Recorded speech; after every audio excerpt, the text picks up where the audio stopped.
don't even understand these niggas no more. Like, everybody know the game. As soon as the bitch get tired of you, we gonna file some charges. What's going on, Dr. Short?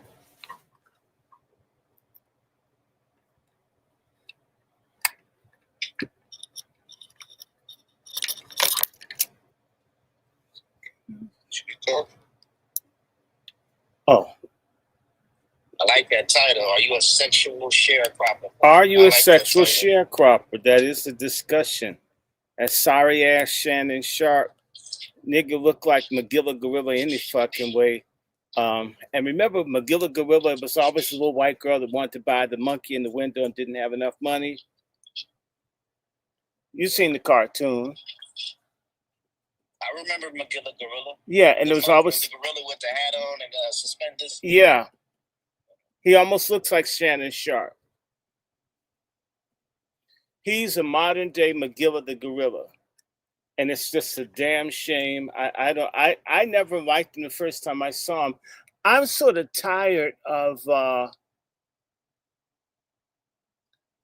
is going on with my lens here. Don't tell me this shit is that dirty. Hold on one second. I'm looking at this damn camera and it is dirty than a swirler. Okay, here we go. Now that looks, yeah, it's like a booty scratcher. Put some dookie on my camera lens, so it wasn't that clear. Okay, Shannon Sharp, he's not shit. I mean that. I don't like Shannon Sharp. I hope I never meet him. I've never understood why people like him have to get so much play. I mean, for what? You know, these guys, it's like there's nothing. I mean, there's no sense to it all. And so, you know, we've got this young author here spitting all this stuff out here, and we need to like look at chapter 14 in his book and talk about accountability. And it's not just him; it's a lot of people. That, you know, I'm doing a show tomorrow on Zoom with Jaguar. And it's just a lot of sorry ass black men out here. It's like, I get it. All of us have dicks, but my God, does every time a situation presents itself, you got to be a slave to your dick? I mean, are you working to feed your dick, or does your dick work to feed you? You know, and other people, white men fuck, everybody's fucking everyone. But they don't constantly take L's over pussy. Especially from people that hate them in other groups. Yeah, hey, Dr. Short, that's what I want to touch on, because it's a pattern going on, and I call it self-hatred, because we understand the background of Shannon Sharp. You know, we deal with the issues within our own community. So, you know, he wasn't getting a lot of the attention from the women coming up, you know. I don't agree with you. They attach to that sports because that's really the only thing they feel they can use to get attention from the females. So with that, why is it always with the Caucasoid?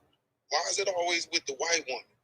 Like, is it, my belief is just the attachment to whiteness as much as possible. But why is it always, I mean, we understand this, all situations when it comes to this whole putting men in a predicament where the shit, they either gonna lose their life or their pockets. We know it's the women come in all forms, but for the most part, when it comes to Black American men, this white woman is the kryptonite. What's up with that?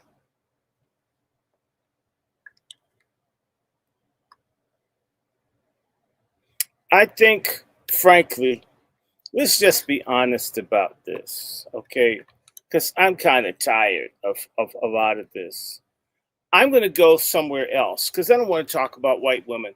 I want to talk about black men and dumb ideas about what makes you a man, and also black folks running for manhood. Pro sports and sports in general is a way of escape, and it's a way to be accepted by white people. In and of itself, it's self hatred. I'm not talking about playing football or basketball, but I started hating pro sports as a kid when I would see black athletes, tall, strong black men cry like bitches over a racist ass coach that could barely stand for that person to touch them. And I would watch just the cooning. I've watched it my whole life. I hate it. Whenever you see the award shows, you watch the black athletes just sucking the ass of everybody white, especially if it's white and male.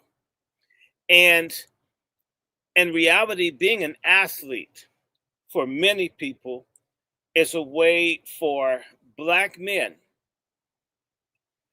to be accepted, not just by white women, but by white men. Maybe you didn't see me as a man, as a black human being, but you saw me as a man, as an athlete. And that's acceptable. So if you got a Super Bowl ring on, you're not a nigga anymore. And that's one of the accoutrements of being accepted by white men, because some of those folks are punks screwing the white guys on the team.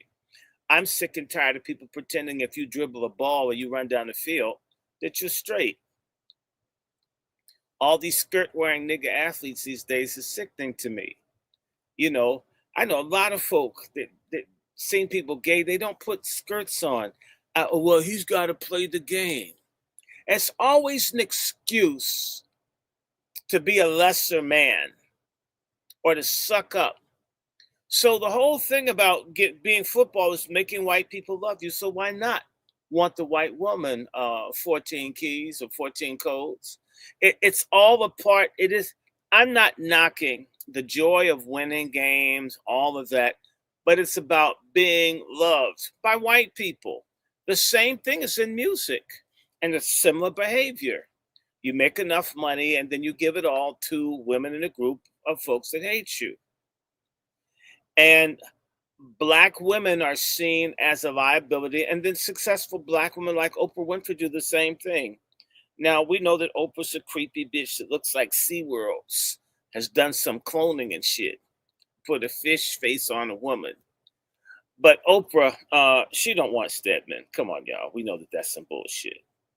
We know that Oprah doesn't want Stedman, and Stedman probably doesn't want Oprah, and probably has a bigger pocketbook than she has. Okay, a lot of Hey, this. but I want you to stay on what you just said, because you just said something, and I'm gonna read something from the book. But like, the athletes and entertainers don't know that they are seen just like how models are. Like, they are just high paid prostitutes. You know what I mean? So in the book, I say, sports and entertainment exploited and punished black men's sexuality. Black athletes and entertainers are surrounded by white women who serve as both status symbols and traps. Many have lost fortunes, reputation, and even their freedom because they failed to see the setup. And that go back to what you're saying. They hold it to this status symbol really to separate themselves from other black folks. But they're not realizing that they're just another high paid prostitute. And everybody's gonna get their turn, and you're gonna go to the highest bidder. Yeah, well, look, a lot of people don't mind being a prostitute as long as it's to white people. White people like me. And so, and they're not alone. You see this in religion too.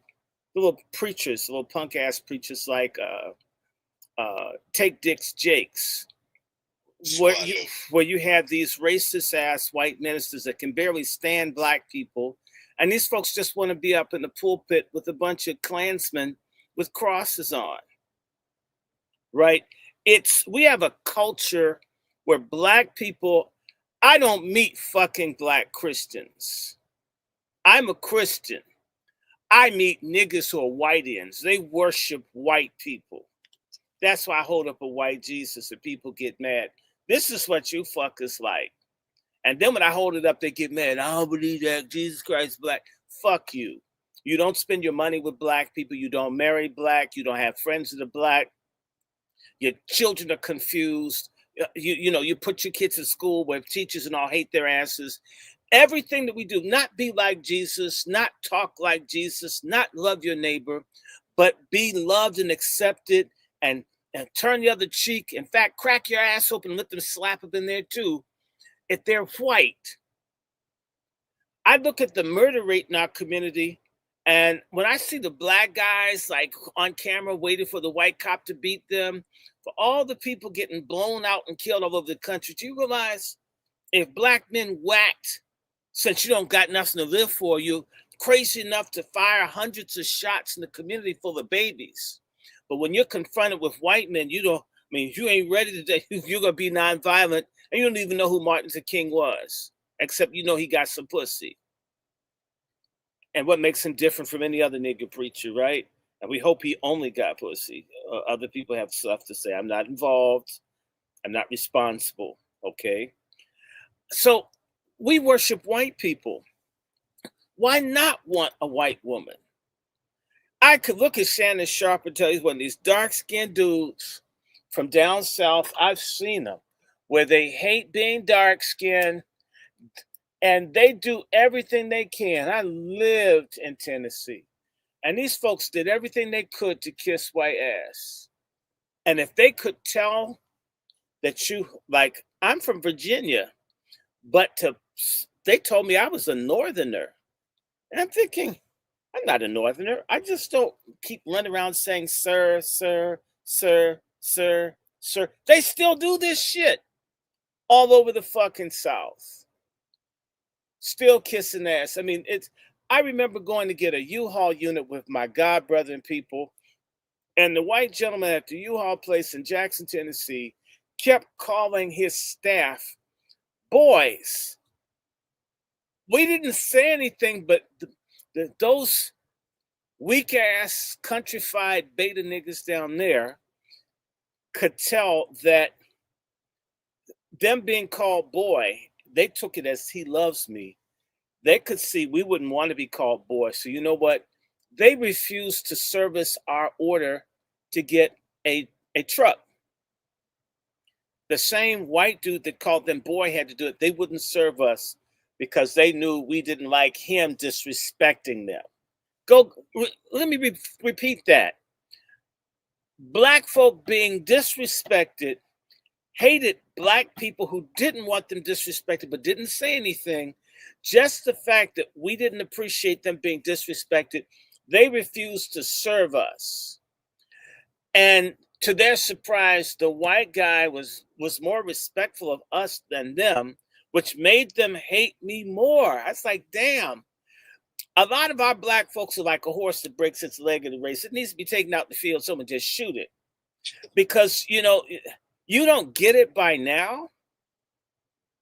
Shannon Sharp, I didn't like Shannon Sharp the first time I ever saw him. I don't follow sports. When I saw Monique telling a grown-ass man what kind of woman he needed, and he's my age, I lost all respect. You need a sister to beg you not to get into trouble, fucking around with some, and she implied young white girl that really didn't want him. She warned him. I mean, he could, because he hates black women, because he hates being black. So to me, I don't care. In fact, frankly, I hope white women or some woman takes all these niggas' money because they never share any of it with us. That ain't black wealth. That's the personal wealth of Diddy or the personal wealth of Michael Jordan.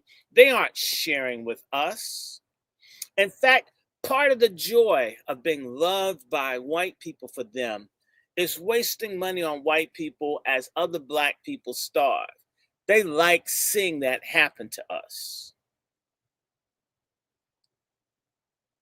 That's the real thing here. They love seeing that, boasting about that. Oh well, black. You know what? I'm rich as a Republican. I can tell you a lot of Republicans are fucking coons. They're worse than the Democrat coons. And they get around white people and they just talk about how black people don't like them. See, they hate me too. I'm closer to you than the blacks or the Democrats and independent. Like I said, we have a civil religion of coonery where and white asshole licking and kissing at any price, at any cost. Sort of like the black guy that got shot by the white woman and they didn't charge her with the crime. And my question I got put off of a couple of platforms was white pussy worth dying for? I can tell you it's an emphatic yes. White dick is worth white dick is worth dying for too. So you get these niggas out here tricking the LGBTQ folks who get discriminated against.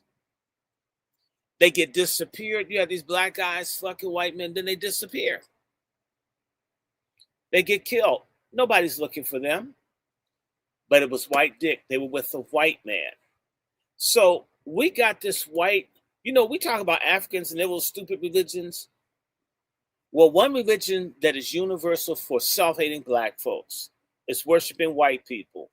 Africans worship white people, and coon-ass sellout boule and boule wannabe and just broke down ne'er-do-well Negroes all worship white people, and they don't think white folks have bowel movements. They think white people shit is soft serve.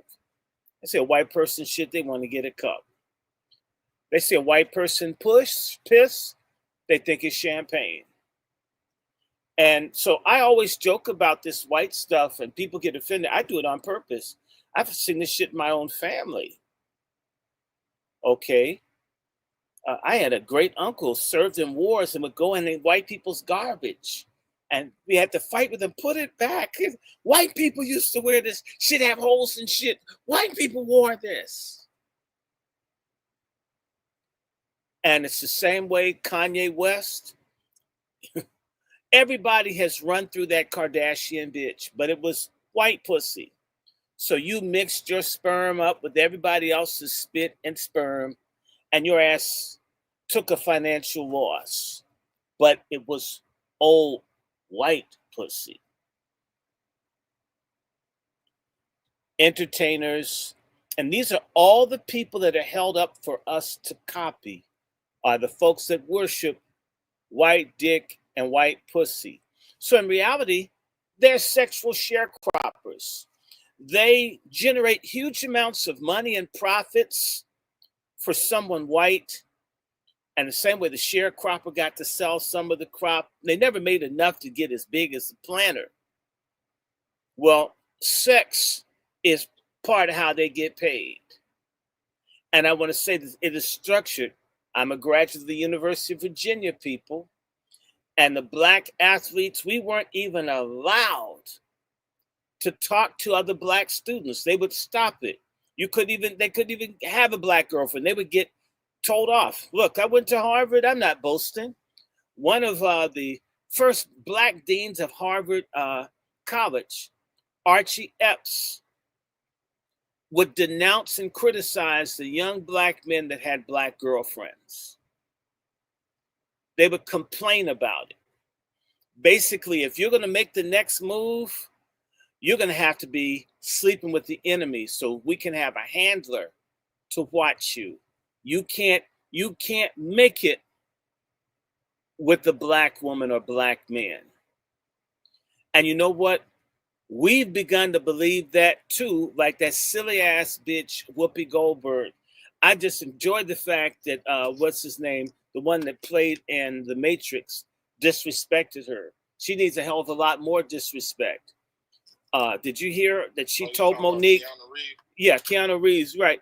That that he's not a good person. I don't care, but I mean, fucking Whoopi Goldberg looks like a slug with glasses.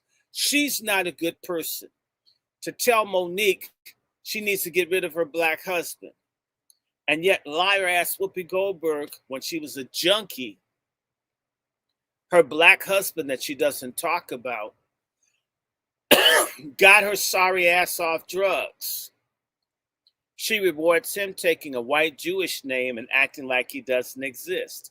And the only child she had was with him. And you see this on all sides. All sides. It's so, and it's really about worshiping white people. And by the way, and they excuse something that I've always been saying, Dr. Short, is that every black American in this country has an inner coon. And because we don't understand the psychological damage they did with us being around them but up under them for so long. And just on the subconscious level, you see it. Like the saying go, you want to know what a black person is thinking, ask them in front of a white person. Like, but okay, so let's talk about code number 13. What is the consequences? Because this is a pattern that we keep seeing. The consequences. And we got some of us that's gonna jump off the porch and call it conspiracy and white supremacy and all this, which we understand. But when are we gonna start holding each other accountable for our own bullshit? It's already starting. Your damn book is starting it, sir. You're one of the instigators of reform.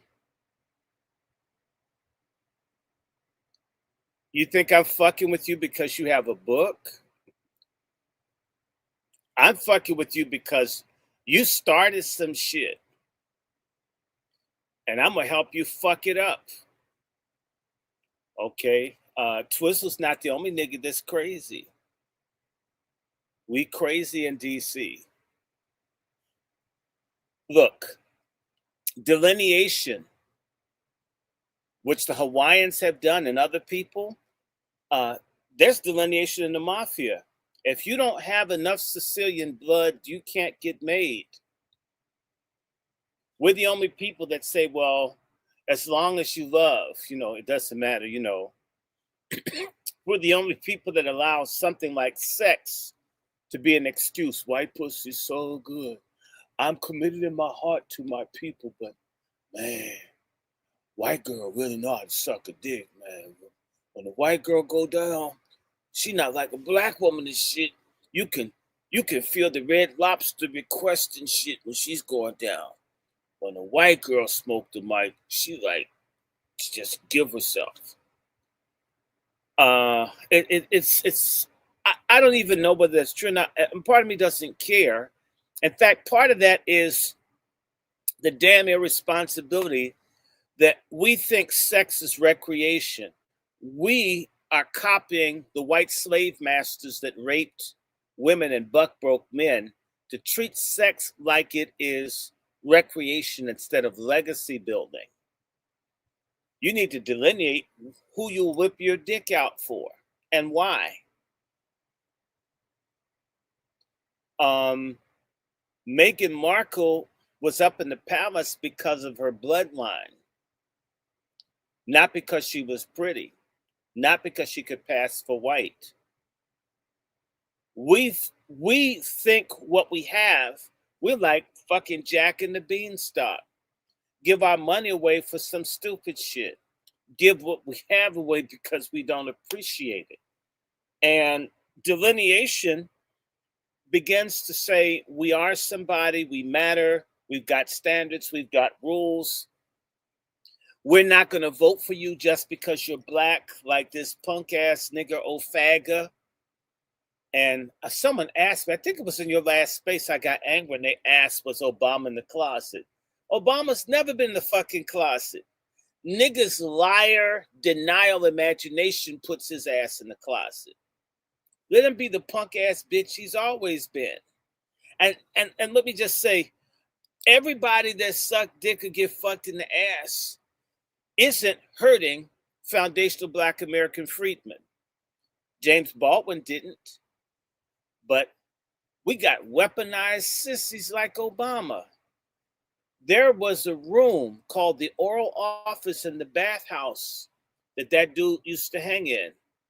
It was called the oral office. These white gay men had a room dedicated to Obama at a gay bathhouse. So you look at the Billy Porters and these other people, you see this shit, the RuPauls, over and over again.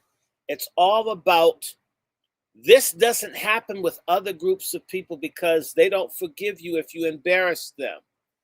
We're the only people that will say, Rick James got money. Rick James got money. We've allowed the paper produced by our enemies to compromise all of our values. Everybody doesn't do that. You will not find Mexicans playing roles that denigrate Mexicans even for money. You throw some money, you can get any kind of fool, man or woman, black, to do it. Part of accountability is there's some things you won't do for money. I'm not a rich person. I'm not wealthy. I wouldn't even say I'm financially secure. But there's some things you could not pay me to do to other black people. I won't do it. I know you go get me. I know. Look, I had to hook up before Candace Owens and them did. I had to hook up with the Republicans. We like you. You're brilliant. We saw how you tripled the number of black people voting Republican. But short, you're obsessed with race. You talk about your people too much. We really like you. You're so smart. God, you got the credentials, you got the look, you're articulate, you got the family, you got the church. But everybody knows you're very concerned about other black people. And that's going to be a problem sometimes. And I told the lady who was on the Republican National Committee for DC, Julie Finley, I guess there's going to be a problem because I care about other black people. I wouldn't mind being involved in politics, but I can't forget what happens to the people I see every day. Guess it's not going to work. And says, really regret that, you're so fixated on race. And I can say to you, opportunities have come and gone. If you just don't talk about black shit, you can make it. And in the words of one of my mentors, Joel Mazik, who was a mentor to Malcolm X and many other people, she's someone that I want you to put in your future book, Brother 14 Codes. The year I was born, 60 years ago, a CIA agent went up to a woman named Joel Mazik, a black Indian from Georgia, Macon, Georgia, who's one of the mothers of real Pan-Africanism and black nationalism and the modern civil rights movement and the black internationalist peace movement. The man said, you need to work for us. We've been watching you. You need to work for us. How much are you getting at the Library of Congress? We can give you 10 times that. Starting. And he asked my mentor, don't you want to be rich unlike these other black people?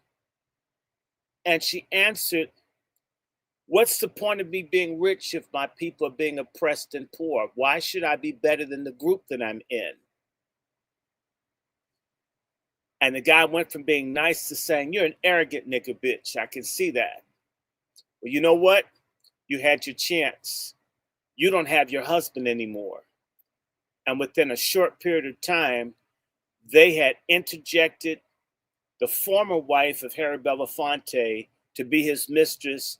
And then he was trying to kill her husband, was trying to kill her, one of the mothers of black nationalism and everything in this part of the century. This really happens. Y'all need to talk to some of the older people. They don't scream and holler about how rich they are because they refuse to sell out.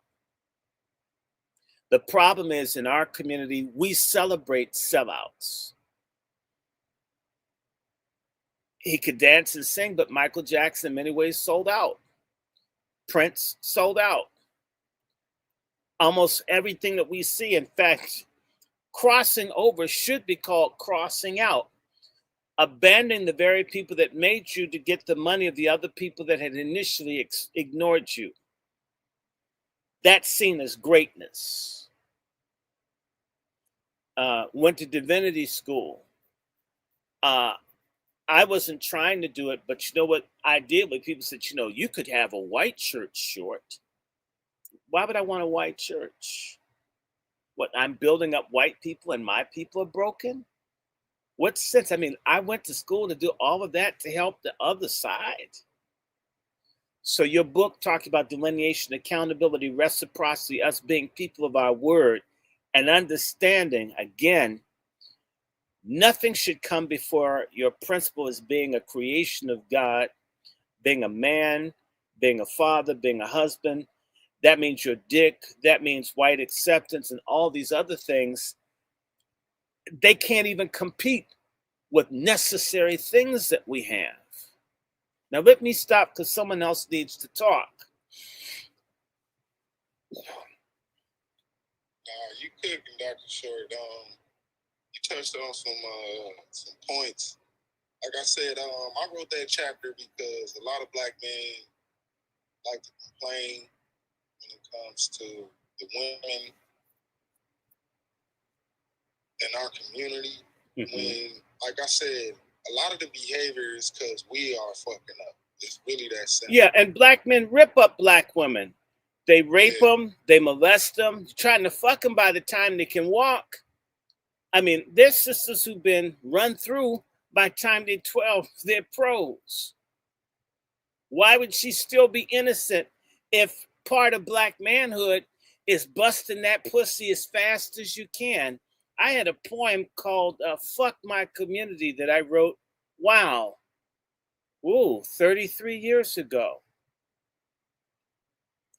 And a stanza from the poem is, I'm going to fuck you, little girl, and I know I'm early, but I got to get mine before it gets too curly. It's a mentality of a lot of our sisters are the victims of pedophilia in their families. I mean, a black woman goes through basically either a pussy because there are a lot of studs, women raping girls. Our sisters go through a sexual gauntlet, and so do our boys, where everybody's ripping and fucking everybody else. Not loving, not nurturing, not protecting, not caring, not teaching people to read and write, but damn. And I've seen people. That subconscious behavior you was talking about of mimicking them white folk. And even if they're not imitating white folk. I've seen this shit where, man, guys are looking at a girl, 7, damn, she gonna be fine. I mean, we're talking about an old nigga, 45, looking at a 6. I'm glad I don't have a daughter like you. I'm gonna punch a nigga in your face. What are you looking at my child for? Maybe your dick is too small for her. Had you ever considered? Get a chihuahua, shit. We have a culture, a predatory sexual culture that mirrors what we had in slavery. And we've come to say that's keeping it real. Yeah, I was saying that in the last space. We understand the fucked up behavior that goes on, especially within the family. Everybody chooses to ignore it. And then everybody's worried about why you become an adult and having all these goddamn psychological problems. Or why you're gay. And we let 1 in 9 of our kids go into child and family services so they get raped in foster care. Mm-hmm. And pass from one group of people to the other. So I'm sick of things being kept real. I want shit to be fake. That's why, let's go back to white Jesus when niggas were more fake and we had more fake. Shit, get rid of the black one, throw that motherfucker in the trash. I'm willing to do just about anything to see our culture change immediately. All these mannish girls, they have to act mannish to keep from being bothered by guys. All these dudes, I mean, look, let me tell you, was going to get a job, although they weren't treating me right, to work as like an assistant of the court to work with young people. And there was something that happened that hurt me so bad. I just says, these kids who are being kept in the homeless shelter, young black boys, they couldn't be more than 10, 12, were making fun of one of the other boys, saying how he was going to get fucked. And he was saying he wasn't going to get fucked because he went to bed later. He would go to bed at 12 o'clock. That's the way he kept from being fucked by people in the homeless shelter. And we have hundreds of thousands of homeless children. People are vulnerable. And this doesn't bother anybody. This doesn't make people angry. And it's in the church too. Okay, this is why you hear me talk about church shit. Okay, and it's in the mosque too. They can lie. We have all these cults: Nature Boy, Polite, Malachi York. All these people are freaks. And those sex cults and people screw Yahweh ben Yahweh, you're fucking other people's wives and shit. And they talk about the money he amassed. Ooh, well, he had a $200 million empire, but you have a $200 million empire, but you're fucking other men's wives. And if they get mad, they end up rolled up in a rug. And you want to tell me about white enslavement? You know, this thing is unacceptable. And it isn't, like I said, I mean, we all have genitalia. I see Patty Cakes. She's got a vagina. I think. I hope so. And it may be erectile dysfunction at my age, but I think I have a penis last time I checked. Just because I've got it doesn't mean I have to use it recklessly. And as a person, thank God, who's been accused a few times of sexual assault and harassment of people I didn't even touch, if I didn't have the character that I had, my ass probably would be in jail or dead now. Because the system is designed to destroy us. If we're not accountable, if we're not respecting each other, if we are willing to run a train on somebody and the woman has to basically, I don't know, play hoosker-doo to figure out who the damn father is, and the kid is basically the product of a sperm milkshake from a drunken orgy, and nobody wants to help that child, touch that child, love that child. The mother wants to leave the kid in a hot car, get her nails done, and watch the movies. The grandma's wearing booty shorts trying to fuck the father that doesn't want the baby. We got this craziness. How are we going to make it? How does this seem right? And let me just go to Howard University. I'm sick and tired of black men saying, as long as it's a pussy, it's good. Because I'll tell you about the guys that used to screw, two dudes would screw a woman at the same time to see if they could feel the tip of each other's penis inside the woman's body. But because one was in her ass and one was in her vagina, the shit wasn't gay. Seemed like you just butt dickheads like straight up gays instead of using the woman almost like a condom. And I've had to embarrass guys talking about all the pussy they got. And I asked, what age was she? And it hush. Because yes, they do. There are people who target. We've got a pedophilia problem on steroids. And there are grown men and others that are fucking these kids at 5 and 6 and younger. Oh, yes, we do. I hate it. I grew up with it. I hate it. And I don't give a damn if anybody in my family that supports that shit hates me. Fuck y'all. This has to stop.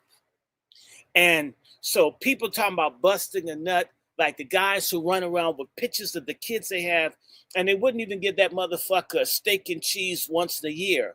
How the hell do you think your mother, the mother of the kid, is making it? Or the nigga that's fucking a woman who's got benefits and you trying to eat all the damn food that has been provided for another man's kids. You hate the kids, man. Give me the box of Cheerios. No, motherfucker. These are my honey nut Cheerios. What? Because I fuck your mother. That's why I eat my Cheerios, right? I mean, I mean, I've seen some of this shit and not be able to do much about it. Part of delineation is because it used to be in the text. A dude was sorry, like I tell everybody. One of my favorite scenes in a movie was when Sonny and the Godfather went and beat the shit out of Connie's husband for putting his hands on her. When black men were men, if you fucked over a black woman, we come see you. And come see you. We gonna roll up in the car. We're gonna come out and we're gonna beat your ass in the front yard. You get where I'm coming from? We're not going to take this shit. Some white men offended some women in my family about 100 years ago. My great-great uncle shot both of them in the head. White men.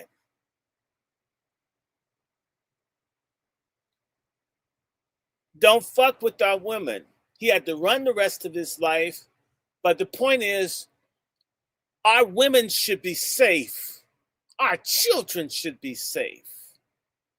They aren't safe if you're just fucking shooting nut everywhere like it's a fucking super soaker instead of the ignition that goes into the womb to bring new life into this world. And killing the babies, being an abortion clinic getaway driver doesn't make you a fucking man either.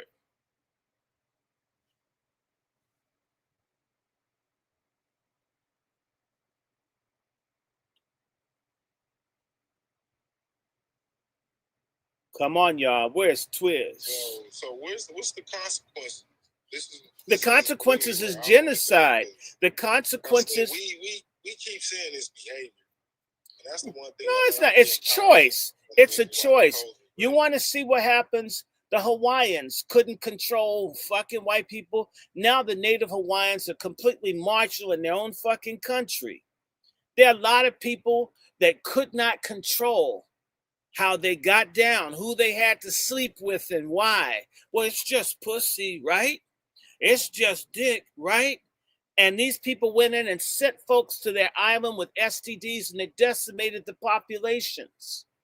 There is a consequence for what you do, how you do it, and who you do it with. I'm not saying no sex. I'm saying sex with honor, reciprocity, mutual respect, with an understanding that if I hopped on Miss Patty Cakes and we did it, sex isn't Xbox, it's sex box, and babies come out of sex box. We must make sex spiritual and not secular and recreational.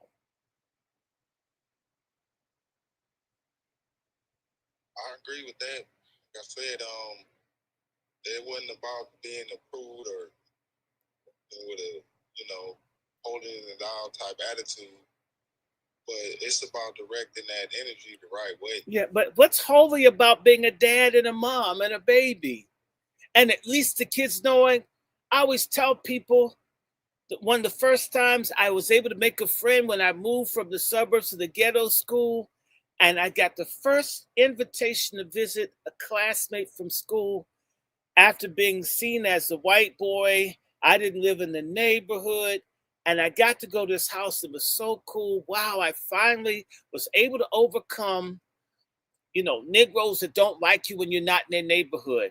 And I almost got the shit kicked out of me for something that, wow, I wasn't trying to do nothing. I made the mistake of assuming that my friend's sister and two brothers had the same last name. And I almost got my ass kicked multiple times because I kept getting it wrong. His name was McIntyre. I thought their name was McIntyre. Oh, no, it wasn't.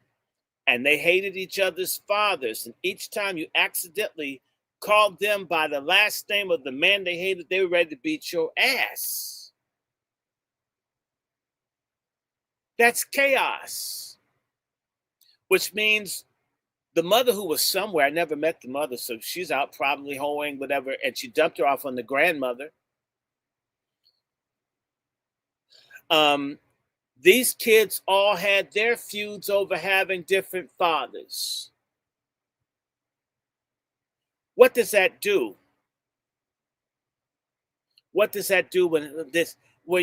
Look, I do genealogy. I got relatives, and close in, and someone I don't know. I know the branch of the family. I just don't know who it is.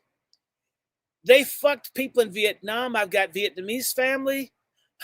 There are about 15 kids that this nigga made. They all have names that nothing related to anything I've ever known in my life, and they're all my cousins. It's the same man.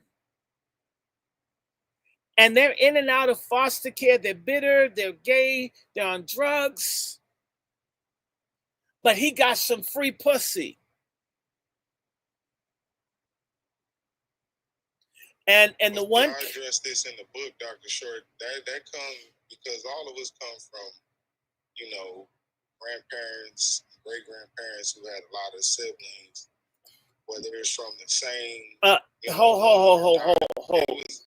was a form of no. That's not correct. I'm not trying to correct you on your space. I'm not good. We did have people that did that. It was frowned on. So when I do go back to people that did that, they didn't strut and say baby mama, mama, dad. And this shit we have now is 1 trillion times worse than what we used to have. I got a couple of years on you. If you called a kid a bastard in 1970, it carried weight. Why? Because in 1970, still most boys and girls black had a father in the home. Big hit, 1968, Supreme's Love Child. Their second or third best-selling record went number 1 with white people, only went to number 2 with black people. Biggest black female group of the decade, but they talking about black folk. This love we're contemplating is worth the pain of waiting. We'll only end up hating the child we may be creating. Love Child. The discussion about fucking and not thinking about the consequences, it was taboo. But this situation, because I got the book on the Negro family by E. Franklin Frazier from the 1940s, where this thing had started then with the dislocation and blacks being driven off the land in the South and the Great Depression. We've had a trend, but this has become even more powerful with deindustrialization, forced disintegration, because we ain't integrated with nothing but hell. And the promotion of crazy values, different strokes for different strokes.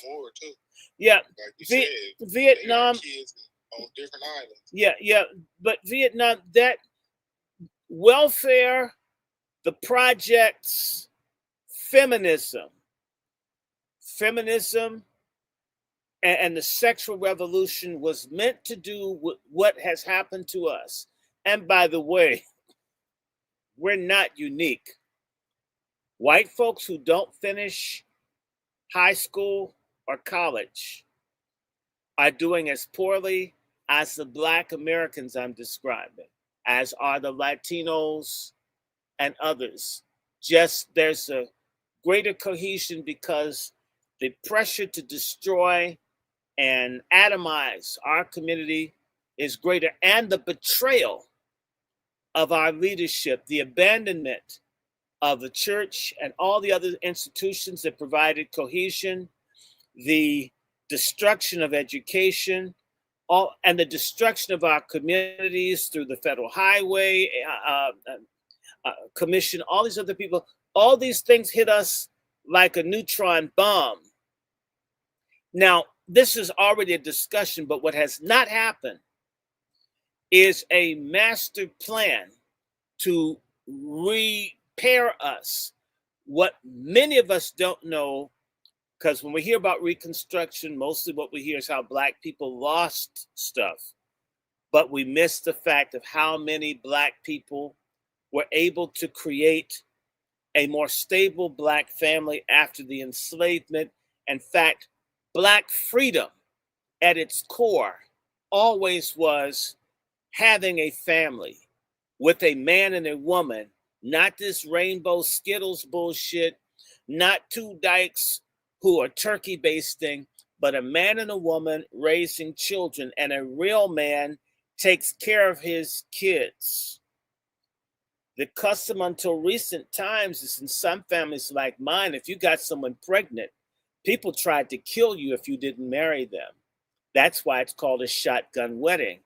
And there were really people who were told, your ass is going to die if you don't marry my sister. I don't mind going to jail, but you can't do this to my family.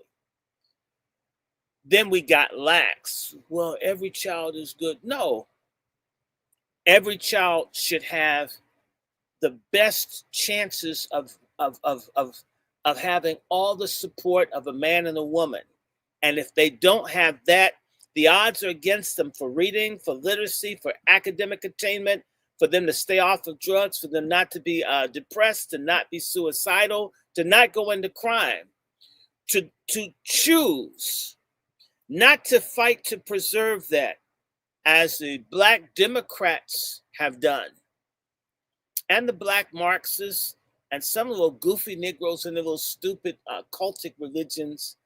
Yeah, we gonna go back to Africa. Africa was matrilineal. Well, motherfucker, you're not in Africa. And if it's so fucking matrilineal, why aren't you feeding the kids instead of Snap? We have to start as Black men. I always tell people about a spades party we were having back in 1988. And somebody I knew named Chris, a Trinidadian, by the way, who got a girl pregnant and had a child. I didn't know. So I was playing cards and I was making fun of niggas that don't take care of their kids, clowning them like I do them right now. You're a sorry ass nigga if you don't take care of your kids. God blessed you with the baby. You can't even take them some fucking Now-Laters and some infant formula as cheap as Depends are. You probably wearing them yourself, switch-headed motherfucker. You can't do anything for the baby that came out of your fucking nuts, but yet you want to boast about being a dad? So I was clowning hard on sorry-ass Black men that don't give a fuck about their kids and bitch about how hard the white world is to them, yet you make a child with less than you and you don't care about him. You're worse than a fucking white man. I talked so bad. We were laughing. This dude almost cried. And then people start telling me, hey, go light, sure, go light. Look, this is what I have to go light for. I'm not talking about anybody here because I wouldn't even play cards with a nigga that won't feed his own kids. Shit, I'll throw my fucking hand in right now. Who in here is not taking care of their fucking kids? So I can disrespect you to your face. Turned out the nigga that was upset had abandoned his kid and was on crack. So, I laid that nigga out. I ended the card game. Get the fuck out my apartment. We're trying to raise up our community, and the least you could do is be a man for your son. And you eating my fucking curry chicken, playing on my spades table, and your kid's hungry. Get the fuck out my house. Get out, I'll throw you out. And you know what? His ass starts seeing his kid because the other guys backed me. But you see, we Black men, we want to be cool and popular and fit in. We need to start telling niggas, I don't want to fucking be around your shiftless, get a loaf of bread, never return type nigga that's not taking care of your kids. I don't want to see a fucking grill in your mouth and $1 million worth of tattoos on your dick and your ass. and your kids don't have shoes, and everybody else is donating school supplies for your fucking kids, and you don't care, but let those motherfuckers get to the final five for a basketball game. Oh yeah, that was some shit I stole back in the day. We as black men should punish any motherfucker that makes a child and your name isn't on their fucking birth certificate. I'm saying, stay the fuck away from Dr. Randy Short. I don't want to know you.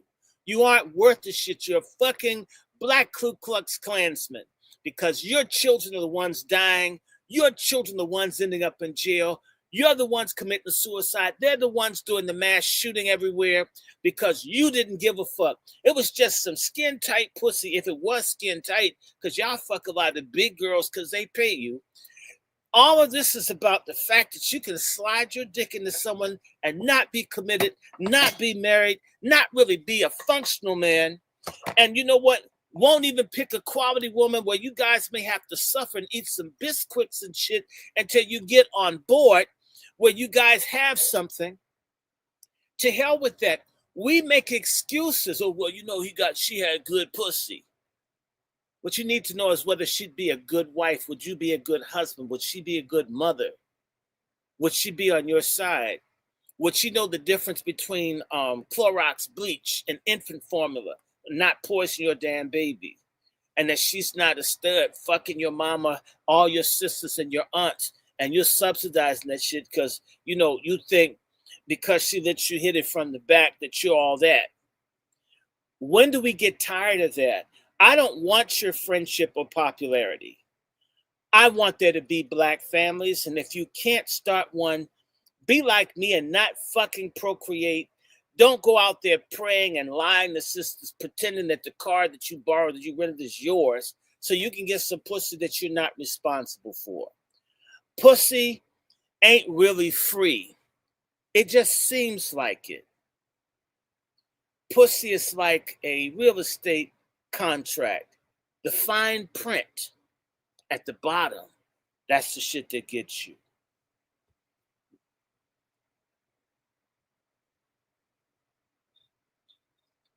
Mic drop. Hey, so code number 14. Black man understands that the dick can make or break him. And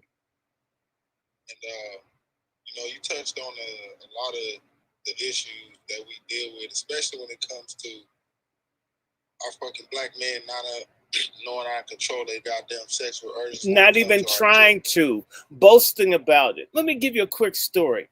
When I was a student at Howard back in the 80s, there was a guy, because let me tell you, a whole bunch of this shit isn't even about men and women. We black men are going to have to find a way to get along with each other where we're not cold and clinical. We're not sociopathically violent where we want to kill each other. I call that brother fucker culture. And we're not trying to fuck each other either.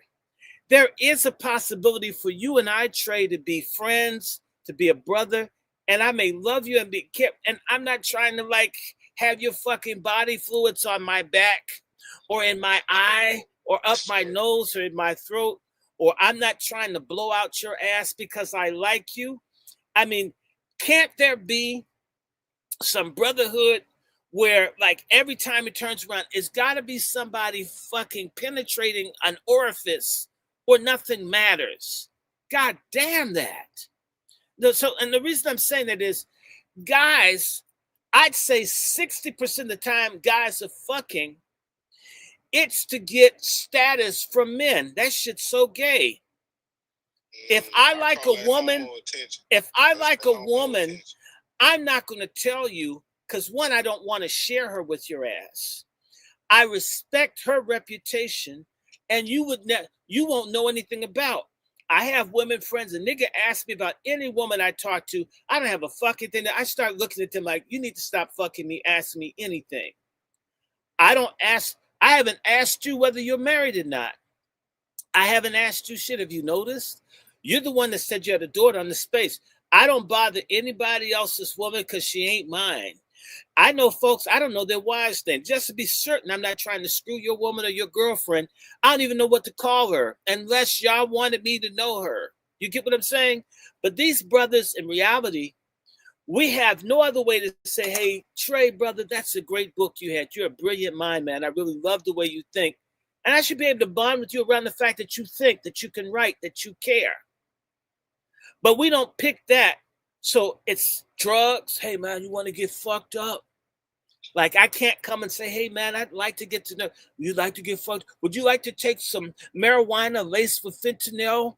And maybe we can talk so we both risk dying and shit? Because I'm so fucking insecure Like it's and always immature as a something black man. I need a substance, or I need to drink a beer so I can lay my head on your chest because it's hairy. I kind of like it. You kind of, what the fuck, black men? A whole lot of stuff going on as black men wanting to get in with black men. And I'm going to say this, a lot of black men are ice cold bitches like their mamas. So you don't get to know them, and that's how niggas can hang together and get to a basketball and ready to kill someone over a basketball game, or see a girl neither one of them knowing that's a trend, and he's ready to shoot you over a fucking man. And it's like, y'all grew up together. You hear this shit all the time. People killing their best friend. I don't even know why I killed him. Because you never fucking knew him. You never fucking liked him. You never understood him. Y'all talked about pussy and sports, and y'all never knew each other. Everything was fucking surface. And where I'm going with that is, people want bragging rights to impress guys. So the guy at Howard, because he wanted to be popular, they went to a party and this guy was with this girl. And this dude's, in fact, I've seen these dudes, they just run around. Let me just do that. Pussy, man, they just love pussy. They'll walk into a room and they start talking. They don't say, hey, man, my name is. They'll come and say, man, you like pussy as much as me? Man, they just love pussy. I think about pussy night and day. Man, standing on my head thinking about pussy. When I eat a hamburger, I'm thinking about pussy. When I'm in church, I'm thinking about pussy. When I'm taking communion wine, I think it tastes like pussy. I mean, and they just pussy, pussy, pussy, pussy. And you know what? Black men are so fucking shallow and dishonest, and they're fucking illiterate, a lot of them. That's the one thing, sports and pussy, that are safe topics. That, you know, in other words, instead of saying, hey, man, I'm all right, you're okay, I'm a good brother, you say, man, Trey, man, there's some fine assholes in here. Did you see that girl sitting there, man? That nipple looked like it had an X-ray ray gun on the tip. and we have to denigrate our women in order to talk to each other. So back to the guy at the Howard party. He's just boasts about, man, you gonna fuck some girls, and then like, man, I'm gonna fuck me at least a couple of these girls. Damn, they're fine as shit. And he got this girl, he's dancing ass with her, this, that, and the other. And he was boasting about how he reached into her pants, into her drawers, and he could feel that she had condylomas. She had vaginal warts. She had an STD, and he felt it with his hands. And you know what? To prove how much he loves pussy, he fucked her anyway without a condom.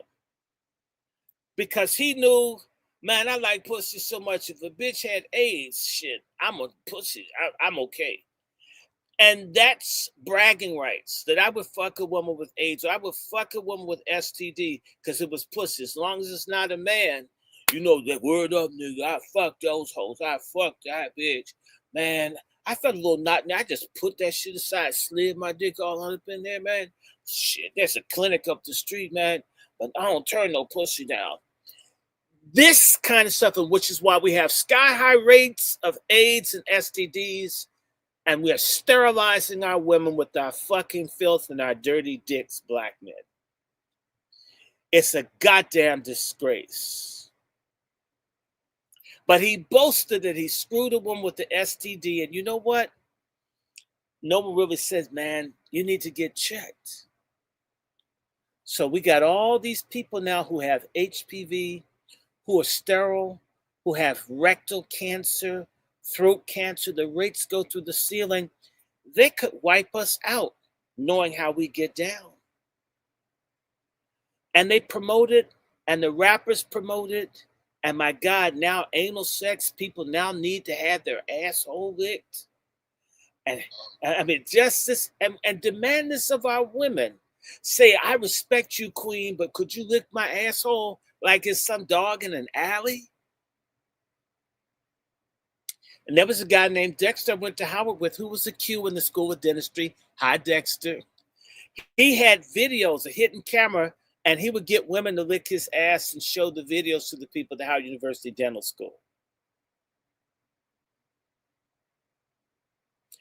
To get props from black men. So you mean that's gonna make me like you to see a woman put her tongue in your ass? Isn't that kind of queer for me to be looking at you get your ass stimulated by a woman's tongue? And you come and show it to me? He was a Q too. I said that too. Oof, oof, oof. This is despicable. This is vile. This ain't love. This is fucking. We need love, kindness, compassion. There could be sex. Sex is wonderful if you care about the person. I saw a black man recently killed his wife in North Carolina and killed his wife in Brooklyn. Black man killed 2 women. These people are out killing women. Woman put a man in the river. People are fucking and they're killing. All this domestic violence. They're women and men murdering and killing each other, murdering the children because, one, fucking is addictive. Love takes patience. It takes time. It takes character. It takes investment. It takes being give and take. We don't talk about love. We talk about asses, booties, nut sacks. When did we stop? And we used to have love music in the community. I hear hate music. Little white gay English groups that swung both ways that used dope used to make songs insulting white women when black folks were making love music, even if they were in the LGBTQ life in the closet. Good example, Teddy Pendergrass. Now, we put out hate music and we celebrate that. And by the way, all these gangster rappers who God knows how they got their record contract, we're getting this from the Diddy trial and other things, all of this posturing to get male affirmation, in which you denigrate women and you probably just love men. And it seems as if now people like the ass more than they say they love pussy, but they like ass. They say they love pussy, they like dick. They say they like pussy, they like blowjobs. In fact, the joke is, what's the difference between straights and gays? They both like blowjobs. There are women who can't even get fucked in their pussy anymore. Ask them.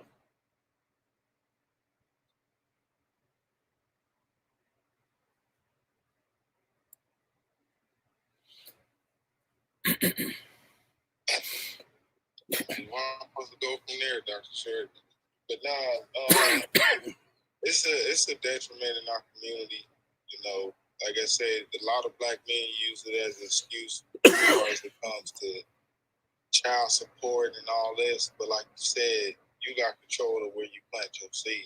Yeah, if you got married, you would have some protections.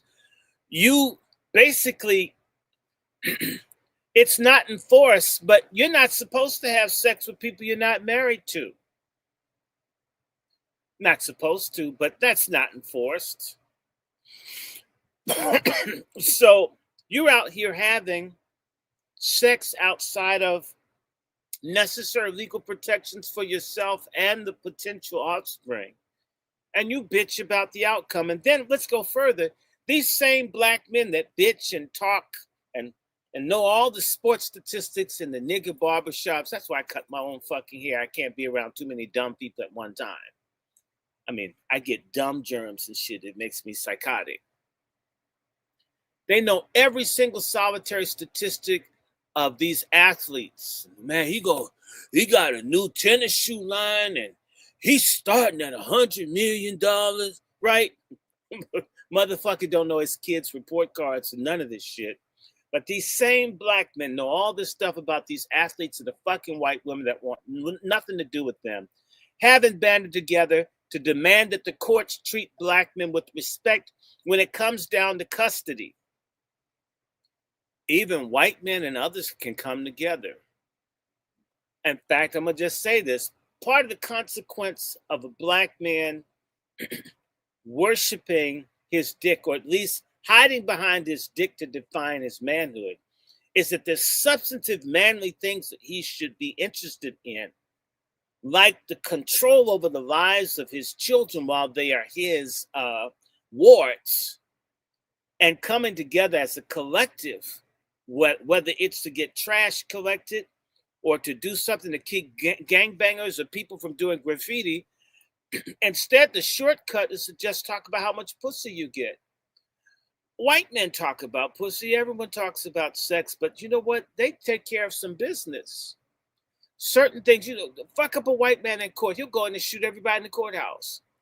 I used to work almost across the street from the courthouse in Prince George's County, a really fucked up place if you're a black man and you get divorced. And the black men would be crying like little girls because they went to court and the racist ass white judges, the little castrating, pork chop feminist bitch ass black woman judges, and then the brotherfucker black men that probably want to fuck the man's wife that want to be hard on him to prove how hard he could be on another.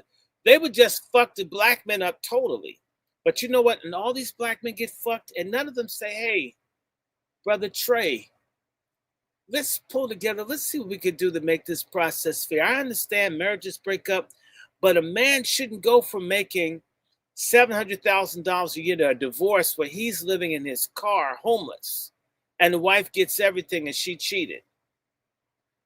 And that's the other thing. When it's all about your dick, you don't care about anybody else who has a dick. Everybody with the dick is your enemy when they're black, because we're all fighting over, the supply of pussy that's going to run out. As if pussy going to run out. I think pussy is a renewable energy source, okay, like natural gas. That's my personal opinion. Other men come together and they don't hate other men in their group for having dicks. Black men, I've heard niggas say, man, I wish I was the only man on this earth. I could fuck all the hoes myself. This idea that you'd like to see, as much as a Ku Klux Klansman, you'd like all the other black men dead so you could have all the pussies. This stupid ass idea, this nihilistic, anti-black, hyper, malignant, narcissistic, fake ass heterosexuality, because you couldn't fuck them all. In fact, you want to know how the white people took down Africa? The Africans who traded off all the men to get rid of the men so there'd be more pussy for them. When the little armies came in, they rolled those motherfuckers because they didn't have value for the next man. Real manhood is, I want you to have running water. I want you to have a decent house and electrical power, and your kids to have textbooks and good schools, and that you have a good diet, and that you have transportation, and you have health care. It's not just like I'm a bitch Shannon Sharp type nigga or Michael Jordan type nigga where it's all about me. Basically, I'm almost like a conceited bitch that has 1 million mirrors in her purse, except I've got a dick. This passes itself off for black manhood. It's bitch behavior. It's just got a dick on it.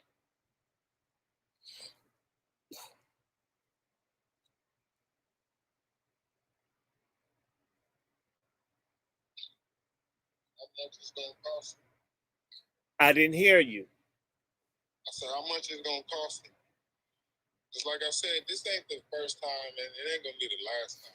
Well, I think that the good news is we've got Tethergeddon coming in October, and we have this very nasty social legislation called the Big Beautiful Bill, where where white supremacy is going to cut off the safety net.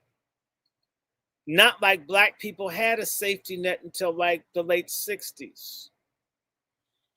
We're going to be forced to learn how to work together. You know, black men in jail have a kind of collective to survive the white and Hispanic and other gangs. Maybe they have to kill a few black prisoners before people recognize it could kill me too. Black men, more so than black women, because black women, no matter how hard they act, they'll follow when men are strong. As long as we're weak, as long as we're petty, as long as an ugly woman whose face looks like a manhole cover that's been blown up can get two guys to fight in a bar that don't even know her and she's gay. And that's weakness, black men. When all the guys in jail fighting over bitch they didn't know, didn't like, didn't really want, and she was recreational side piece pussy. When you're weak, your women don't respect you. They would never tell you because they understand the male ego. Some niggas would kill her if she told me he was weak, but she knows he's weak. Strength is when black men can come together in caucus and have black Wall Streets. It is not impossible. Our inferiority in this day and time is a choice. Our being divided is a choice. Our suicidality, our broke backness, all of our stud, pork chop, pussy munching dykes, it's a choice.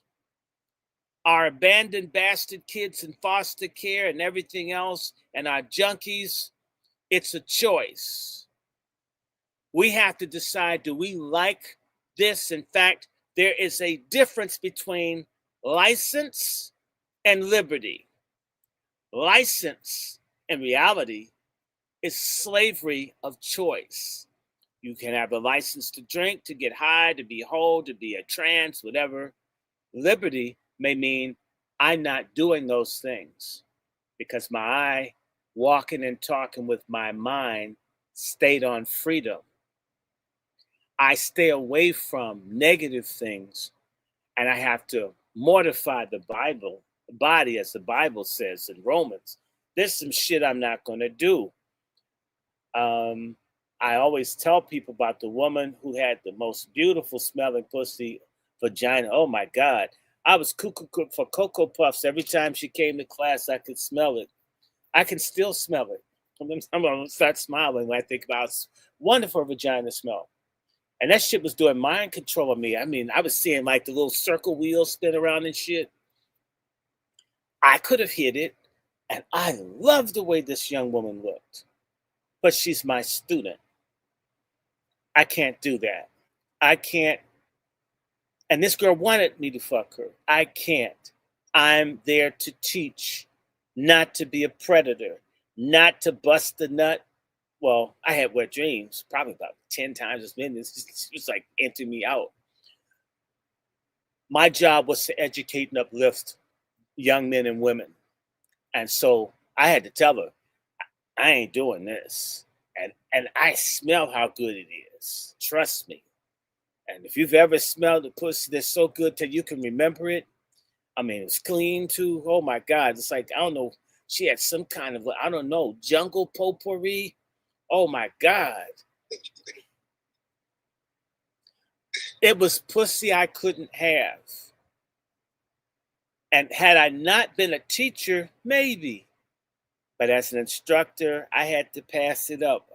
I still think about this shit. Not gonna lie. That was some great pussy. But it wasn't mine. And by the way, as a teacher, the students trusted me. You know why? They knew I had integrity.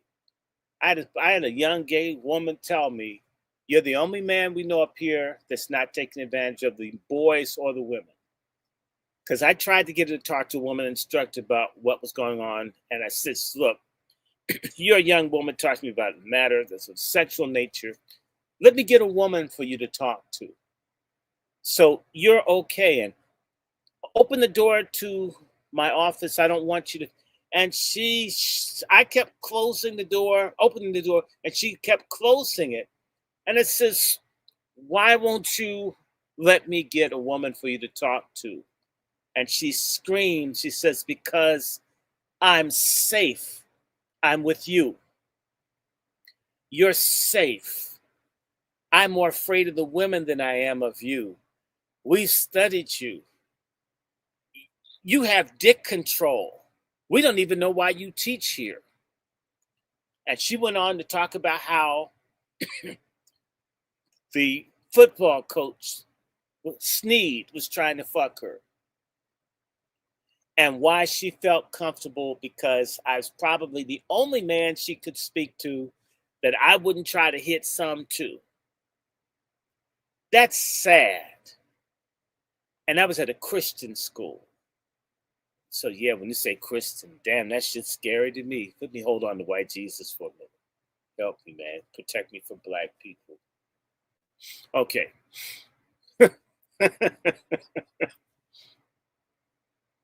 We've got to understand, and we don't have to do this much longer, brother. I can stop because, I got to do this show with Jaguar tomorrow. Are you going to help me promote my thing for Jaguar tomorrow at 12:30 on Zoom? Yeah, I mean, she's charging something, but I want to help Jaguar. We got to back people like Jaguar. She ain't perfect, but she's a queen. When you see a black woman standing up for the protection of black women and babies, exposing injustice of this nature, you ain't a man if you don't stand with someone like Jaguar. Okay? When any woman's come to me that's been abused or raped or assaulted, and I knew that shit, the woman I knew got raped by a mutual friend. I told her, meet me 8:00. I'm gonna hold your hand and walk you to the police station. His ass has to be in jail today. We don't let certain things happen to our women and children and vulnerable males. And I'm no tough guy. Probably all y'all could beat my ass. Yabba chihuahua, a squirrel, a cat could kick my ass. But when it comes down to us as a people, as men, we should be able to come together around principle, around our survival. And if we can't have codes and covenants and commandments that we stick to, and as long as we have bullshit artists, I'm going to say it, like fucking Umar Johnson. You're a fuck nigga. You gonna donate? I'm going to donate my foot. Look, he's been raising money longer than Billy Graham, who's dead. You know what? He likes Africa so much. Take your school over there. Cash out. Steal the rest of the money people gave and go over to Africa and be in some village somewhere where you can have multiple wives and shit. See how long that lasts. When we Short, don't us as a community gotta take some blame for this dude. Well, yeah. Has the audience. Yeah, he does, because you know what? It isn't. We're not gonna get everybody. It isn't about look.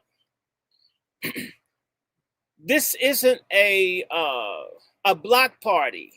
This is a movement for national salvation for us as a people.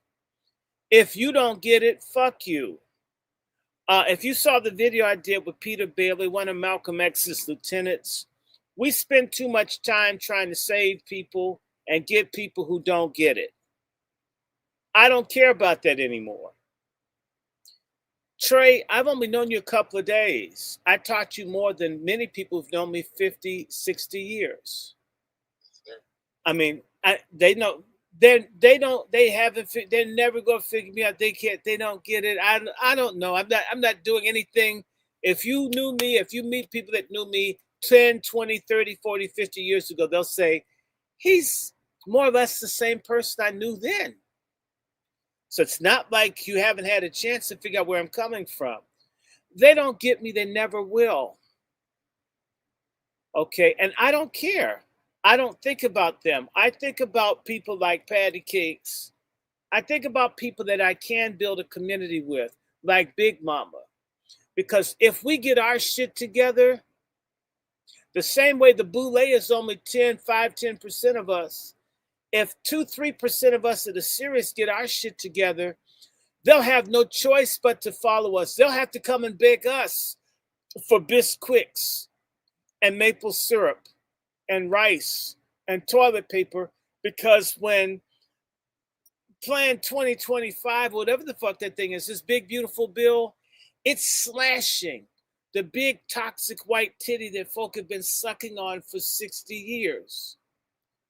And there won't be anything other than what kind of relationships, what kind of leverage can you do in terms of your human connection with other people to make it. I'll just say this to you. If you go to Africa and they tell you people in Africa living on $1 a day, that isn't exactly right. Those people that earn the equivalent of $1 a day have a network of maybe 500 people that they deal with, which means they have the force of several $100s a day. They've got someone with the car, someone with the TV, a TV, somebody with water, and that's how they make it, because they leverage all of those $1 or $2 a day.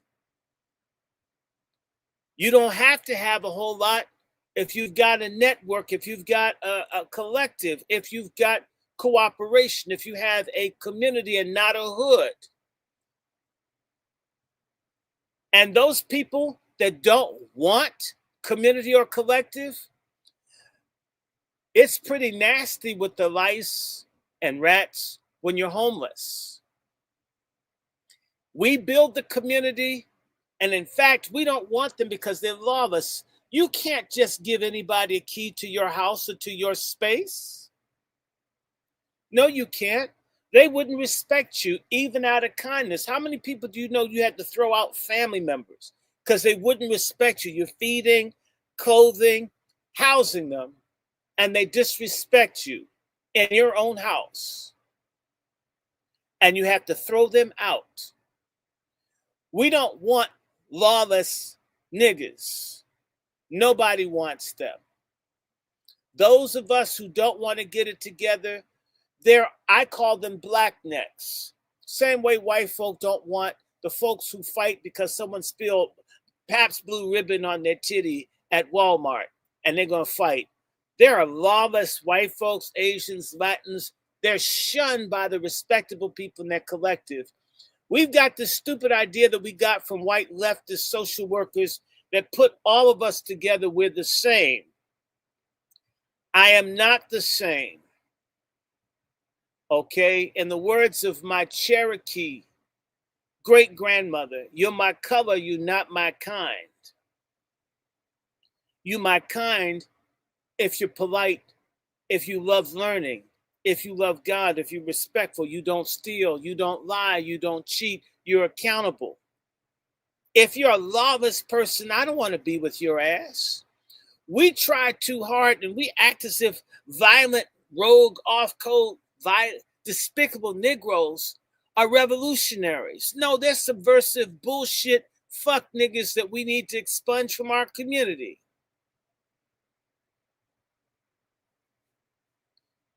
That's how that works. You don't want to work with us? Get the fuck out. When you have a basketball team, you don't keep someone on the team or that you bench their ass if they won't come to practice. We're the only people that put the person that won't come to practice, that won't wear the uniform, and we want to put them on the floor. Fuck them. We're worth it as a collective for you to want to have rules, codes, laws, because you value a relationship with Brother 14 Codes and Patty Cates and Twizzle. I don't want to molest his kid, Sister Giselle up in Baltimore. She's worth it. I don't want to talk too fresh to her and have her husband come and kill my ass Baltimore style. Probably put me in some fucking crab cakes and shit and feed me to a dog or something. When we love one another, we're willing to submit and have certain ways in which we deal with each other. And let me tell you, it's fucking attractive and addictive when you start finding community people, trustworthy people that are honest. And we're not talking about takers. We're talking about people that are in the reciprocity. When you meet someone like Giselle or Patty Cake, you grab onto them and you keep them. And if we have a closed community where you just can't get up on our network or you just can't have our stuff or our food, because I've watched Black events which just open to everybody, and the folks come in and disrespect your ass in the midst of you being kind to them. And it doesn't win them over. It doesn't confront them and say, you have a fucked up family system, a fucked up way that you interact with people. You need a beat down. In fact, let's bring it to them. We have to be the ones that bring order. And if they want disorder, stay the hell away from us. And when the cops shoot your ass, have your own march.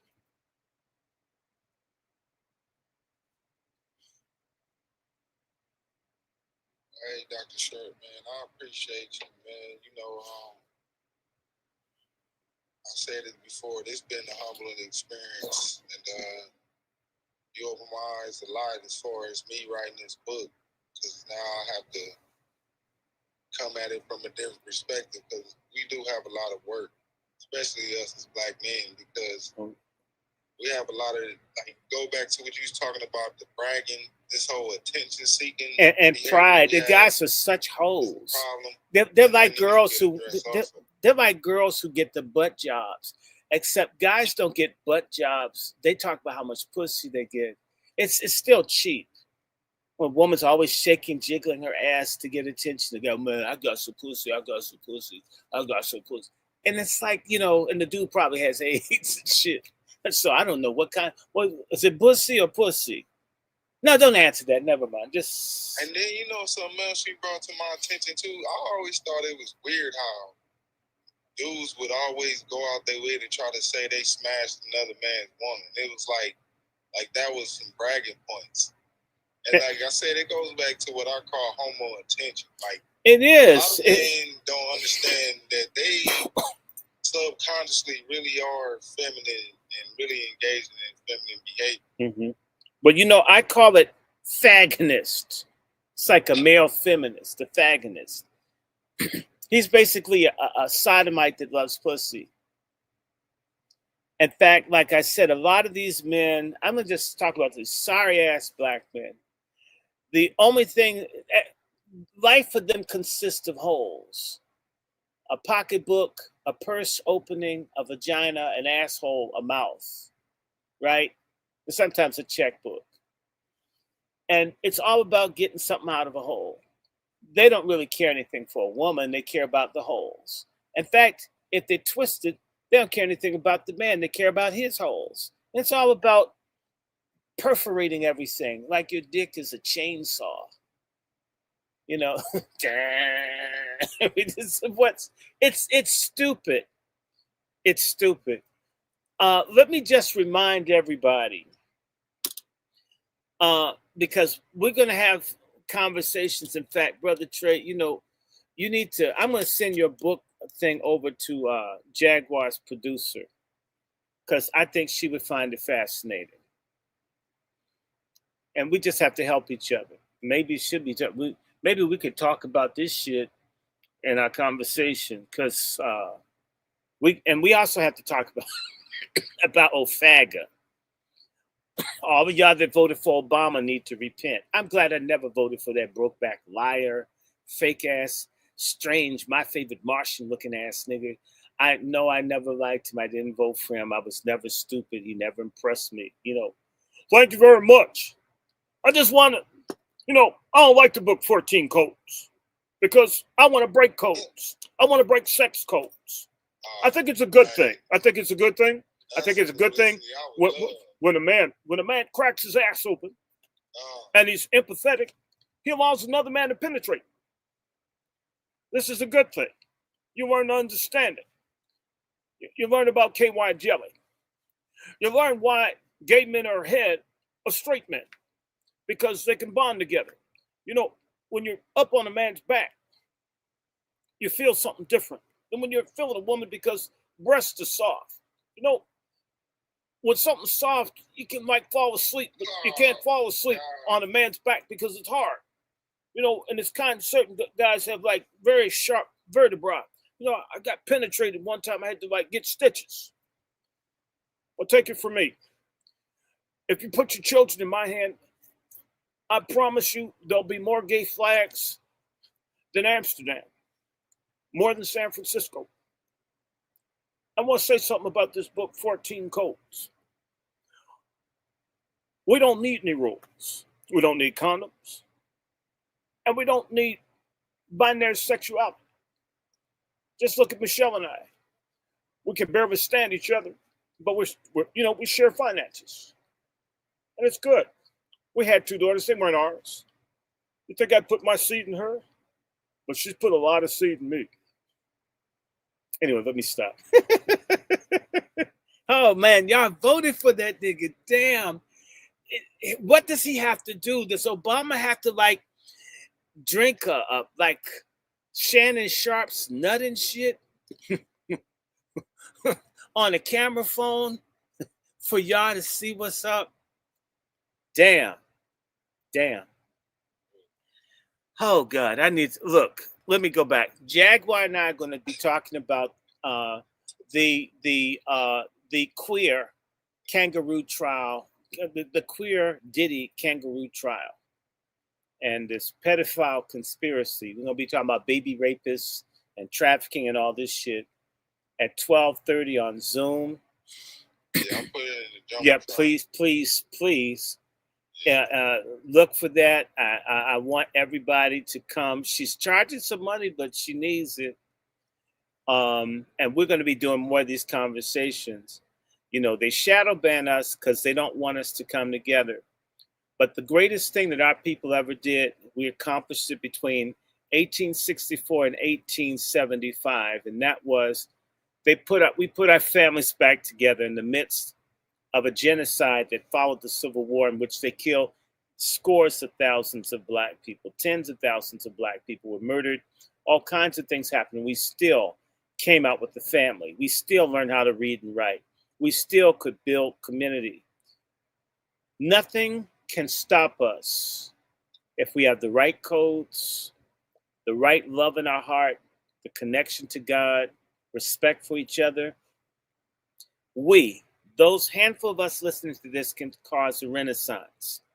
I'm so convinced of it. This is why our community has to be baptized in dope, baptized in degeneracy, baptized in bad food, baptized in tethers, baptized in bad religion, baptized in bad food, baptized in poor policy, baptized in Democrats and Republicans. But we can float to the surface with God and each other. That's why they sing "Wade in the Water." One of the things that would happen when people would run away in groups in order to avoid being swept away by the current or losing each other, is they would hold hands.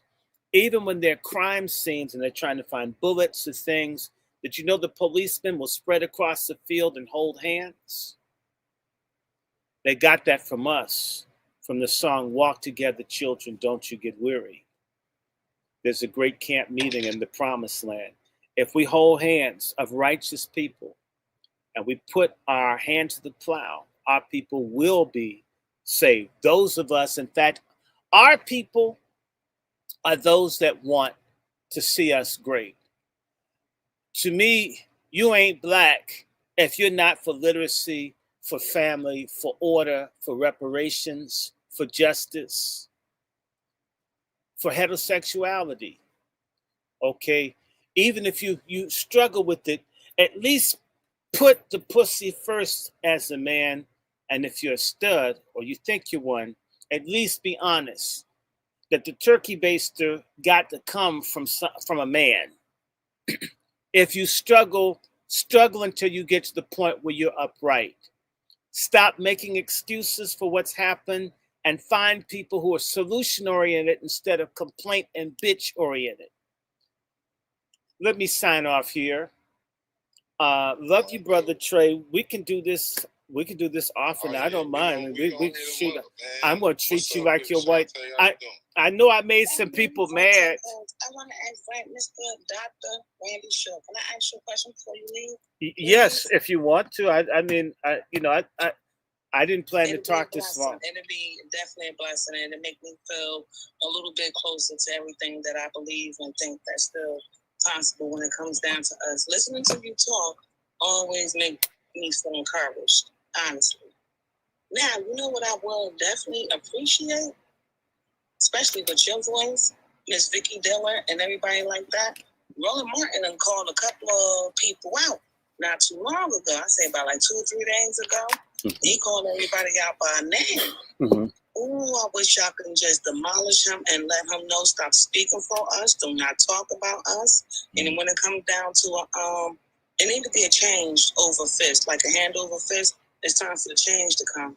So like even with what's his name, Al Sharpton and people like that, I wish the ones that still living that got this voice like you would just let them know, like, you can't talk for us no more. We can't get up there and say the things that you do, or like a Vicky Dillard, or people, you know what I'm trying to say, a Philip Scott and such. The list goes on. And now I think it's just time for it to come to an end and stop letting other people speak for us, because it's like an embarrassment. And they make you feel like you're not worth anything, but you know damn well that you are.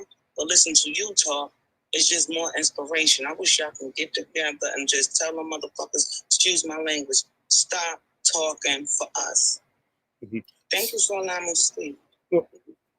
I'm not against people speaking. I'm not a dictator. I didn't plan to talk this much, but you get mad when you think about this. Sister, Roland Martin, I mean, I don't talk about other content creators typically because it's not personality driven, but I call him Rollover Martin, and it just so happens on either the 3rd or 4th of August, there'll be a memorial service for a man by the name of David Schwartzman, a Jewish dude who died, who kicked me out of the Green Party with others because I went on Roland Martin's show with the man that may be his boyfriend. I won't say who.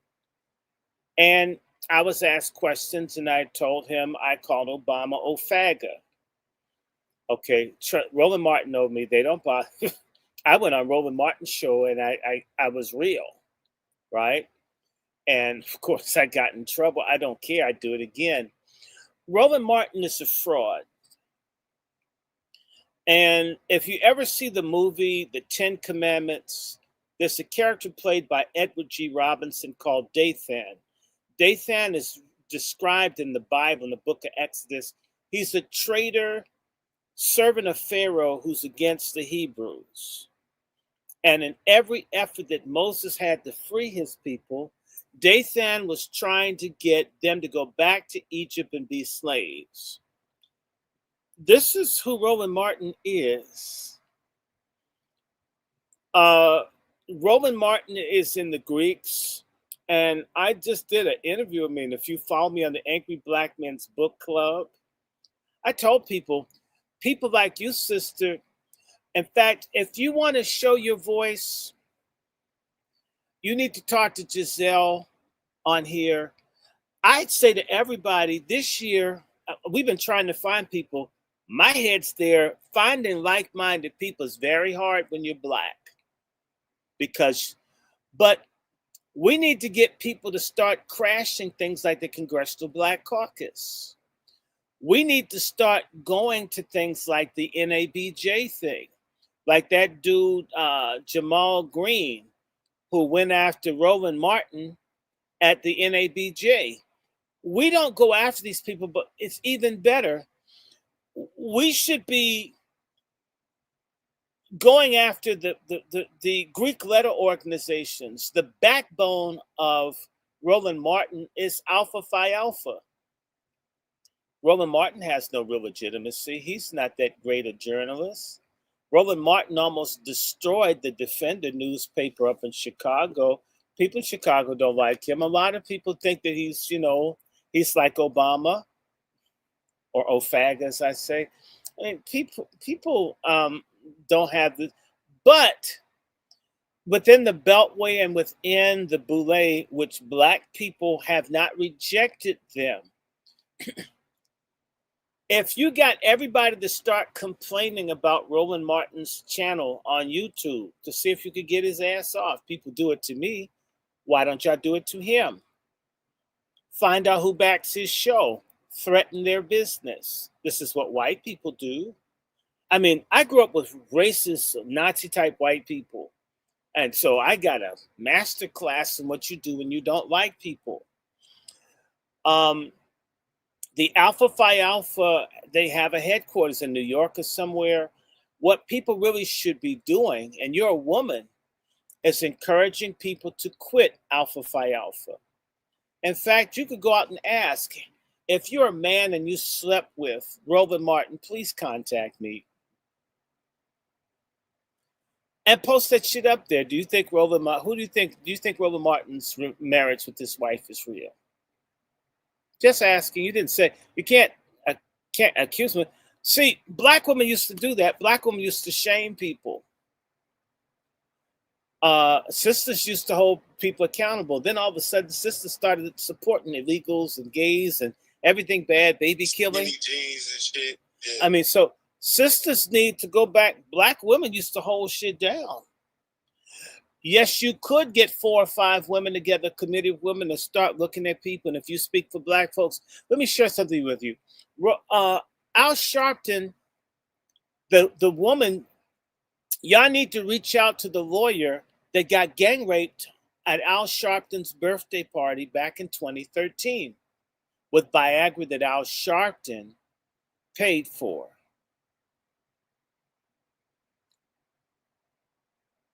I'm amazed at things that happen to women, and black women are silent about it.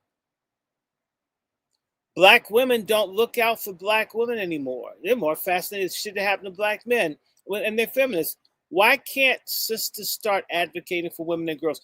Why did Al Sharpton's brother be in the car with the man that shot a woman with the shotgun? And when he was trying to get his brother pardoned by Biden, there was no outcry from any black woman in the country. Why would we let a man out of jail that would be in the company of a man that would shoot a sister with the shotgun? Al Sharpton's security person's sister was shot dead outside the United States Capitol, right across from the Dirksen building with their baby in the car.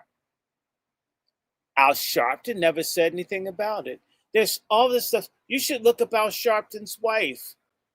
Why did they get divorced? Why don't black women ask this shit? You know, it holds a lot of weight when women question a man's manhood. How come black men that are suspect don't get questioned anymore? Like Obama. Come on, the nigga, he's like begging for someone to unload in his jaws.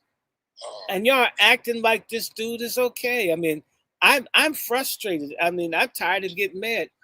You do too, count. If you got a group of women together, black women for responsible black leadership, and you have a criterion, and folks start asking, like that picture, I mean, Roland Martin, he's strange looking. Okay. And he always wears ascots. I'm wondering if someone busted a nut on his neck and it bothered the skin there. Think about that. See, you can see, you know, yes, I had surgery here, but my skin, Ask him if he can show his neck. He doesn't have much of a neck. Why does he always have this shit covered? Do you follow? Shit like this make motherfuckers run for cover. Alpha Phi Alpha fraternity. All of the fraternities and sororities are this is the unelected dictatorship of black people in this country, along with the Masons. They run the churches. This is a Greek thing. It's a black Greek letter organization that holds blacks under this dictatorship. And dictator spelled with a K. When do we rebel? When do we get Roland Martin to take a stand? If Roland Martin You could write, we could get Roland Martin say he's against reparations. All we have to do is get him to say it. And then we decide that he can't go anywhere. Anywhere he goes, we're going to fight him. Harriet Tubman and Ida B. Wells did the shit. She was one black woman way back when. You mean to tell me we haven't produced anybody? We haven't produced multiple Ida B. Wells? I don't believe that. Stop thinking about what you can't do and think about what you can. You're a woman. You're tired of this shit. Roman Martin's on Twitter. Get a group of people. Create a group. Black people that don't like, sellouts. And focus attention on Roland Martin. You know this dude can't handle criticism. He'll block your ass in a minute. He's very, very sensitive. He's so tender.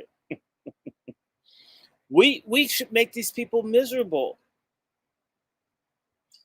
These people. I've been saying, Dr. Shore, we need to start making people real uncomfortable. Make people pay for what they've done to us. Ask Roland Martin why he doesn't talk about human trafficking of black women. Is it because his little frats, like these sex clubs where black women are enslaved? Adult entertainment in reality is female sexual slavery. He's supposedly a minister of the gospel. How come nobody talks about the missing black woman? Why doesn't his ass do it? That's a real simple thing. You mean you don't care about missing girls? How come you don't do that, Roland Martin? It's because some of your frats did it? See, he's very, trust me, he doesn't get questioned.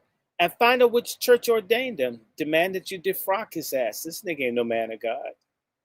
Why not? How hard is that to do? How hard is it to bring? I'd like to see a coalition of black women that are tired of black women being messed over.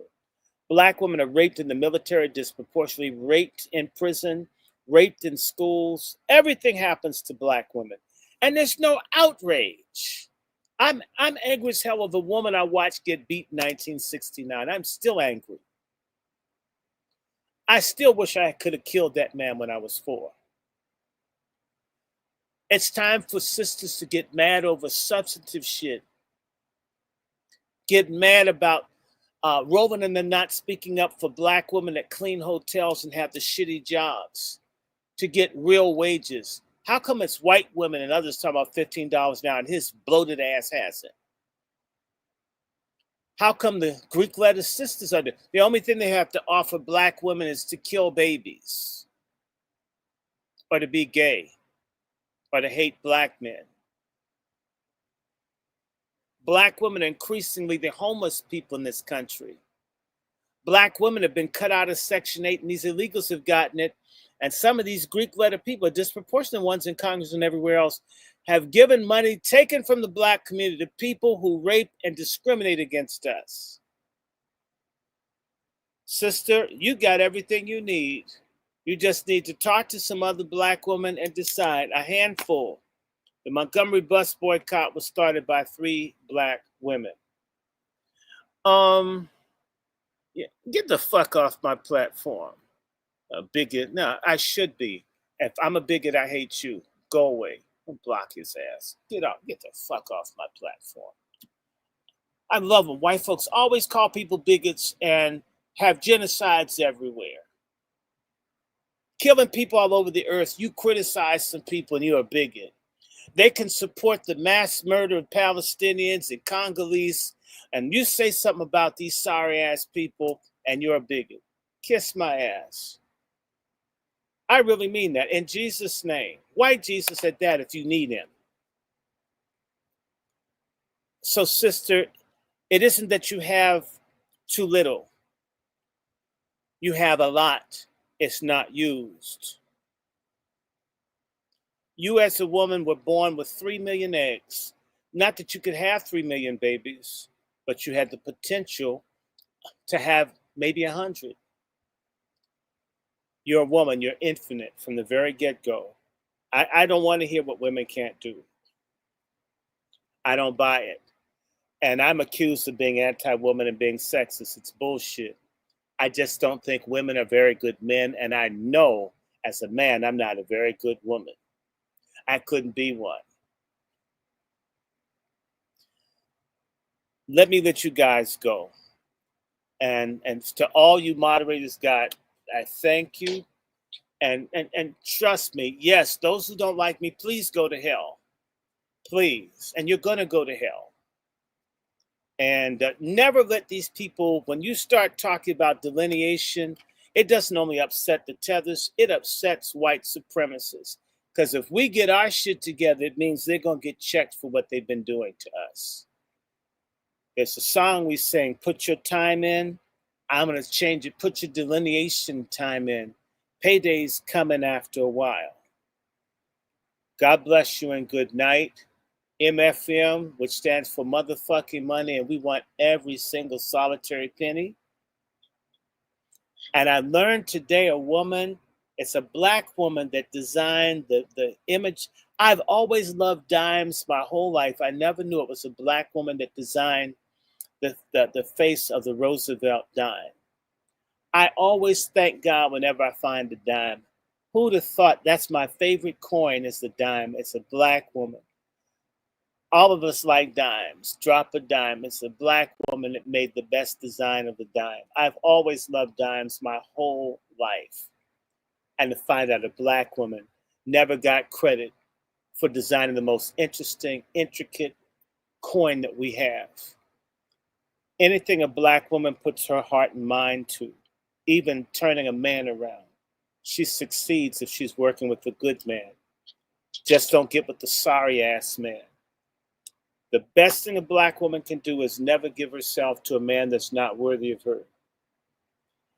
Let me get out of here. For all of you that don't know. Dr. Short, I want to thank you, man. Yes, sir. I really appreciate that. I really appreciate all the help you've been doing, especially when it comes to me in this book, man. Oh, yeah, and it'll keep happening. Something that's needed. Oh, and let me do some begging. You know that they screwed my Cash App, y'all. They accused me of gambling. Not Dr. Umar. No. They accused me of gambling. And they took all my Cash Apps off. I haven't gambled since 2004. I went to a casino in Cape Town. I think I put $10 in. It freaked me out. I can't imagine losing money. I've been so broke. So for all of my folks that donate, you have to do it through Zelle, PayPal, Venmo, or Zelle. My Zelle and PayPal are wrandyshort@gmail.com. wrandyshort@gmail.com. If you like me, a Patreon and my Venmo, it's Dr. Randy Short. It's very easy to remember. Doesn't have to be a lot. Let it be something. Because the same way they've messed with it, also they hacked my bank as well, which meant I had to get a new bank card. I just got it 2 days ago. So they hit everything. I did a show to Iran explaining to the Iranian dude that he was the sand nigger. And I think that got upset once he realized he was a nigger too. And then they attacked my account. So when you tell the truth, they try to break you financially. Just do any research. They went after Dr. King's money, Malcolm's money, anybody doing anything. They try to make certain that you don't have money. They've gone after Patty Cake's money. Sure they have. Anybody that's doing right, your money is the one place they'll attack you. So I don't do this for money, but damn it, I sure need it. But think about it. We did what? Almost 2 hours of talking before you got a commercial. Absolutely. Check out Jaguar if you can. I'm going to probably do my own, but if you want the whole effect of the Zoom with Jag, you got to go, and she's charging, although I may do a welfare broadcast. Okay? God bless and keep you. Short, man. Well, I appreciate you spending this time with us, man, dropping this game. Like I said, this is needed and much more to come. And MFM. Go check out that Zoom with Jaguar. And everybody needs to remember. When is it? What time? 11 a.m.? No, 12:30 Eastern Standard Time. Oh, okay. 12:30 p.m. Oh, so and it must be on the West Coast. Yeah, but no, it's going to be 12:30 our time, 9:30 their time. And I'm sending everybody, if you want a part-time job, snitch and grow rich. Call ICE. Call ICE, snitch on everybody. I mean, that's a black job.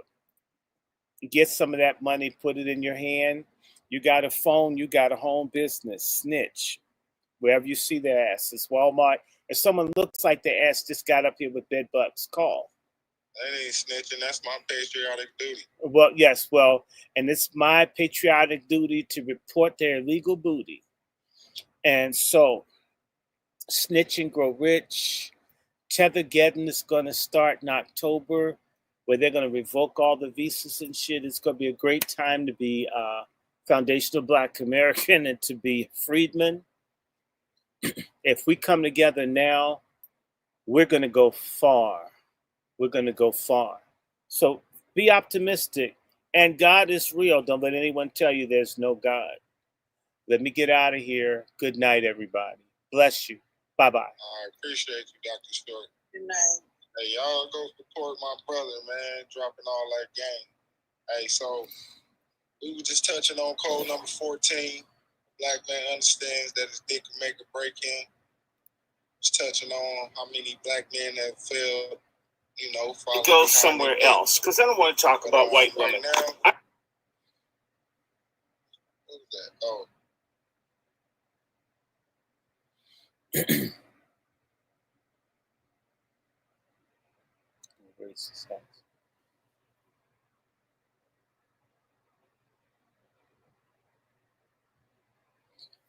And to you 68 folks here, we're going to be doing more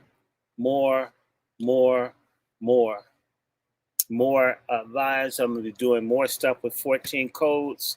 I can't wait to unleash my sister Big Mama from Chicago. Thank you for the prayers for all of you that are on the StreamYard. So let me just tell you, we had 150 on one place. And then on the other one, let me see what I had on my Twitter views. I think we had a couple hundred people. So I'm most happy about that.